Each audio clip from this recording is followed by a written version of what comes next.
সাদা বলের ক্রিকেটে ইংলিশ ব্যাটারদের দাপট গেল প্রায় এক দশকে এতটাই বেশি যে বোলারদের মাঝে হাতে গোনা দুই একজন ছাড়া বাকিদের নাম কিংবা পারফরমেন্স নিয়ে সেভাবে আলোচনাই হয় না। অ্যান্ডারসন ব্রডরা তাদের লাল বলের সাকসেসের জন্য প্রশংসিত হন বেশ, তবে আর্চার ছাড়া কোনো জেনুইন বোলারকে নিয়ে সাদা বলে আলোচনা হয় না ব্যাটারদের মতো। সেখানে স্পিনারদের জন্য কাজটা আরও কঠিন। তবে মানিকে মানিক চেনে বলে একটা কথা তো আছে, ইংলিশ ক্যাপ্টেন জশ বাটলার সেটাই মনে করিয়ে দিলেন। কোনো পেসার কিংবা ব্যাটার নন, বাটলারের কাছে দলের সবচাইতে গুরুত্বপূর্ণ ক্রিকেটার একজন spinner. Leg spinner Adil Rashid ক্যাপ্টেনের সবচাইতে বড় ভরসার নাম।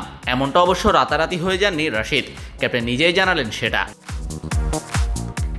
আমরা সবসময় এটি বলি যে আদিল রশিদ আমাদের সবচেয়ে গুরুত্বপূর্ণ ক্রিকেটার। বেশ লম্বা সময় ধরেই সে সবচেয়ে গুরুত্বপূর্ণ।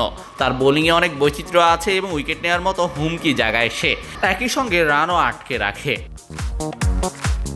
ক্যারিবিয়ানদের বিপক্ষে দুর্দান্ত বোলিংয়ে ইংলিশদের ম্যাচ জেতানোয় বড় অবদান রাখায় রাশিদকে প্রশংসায় ভাসান বাটলার।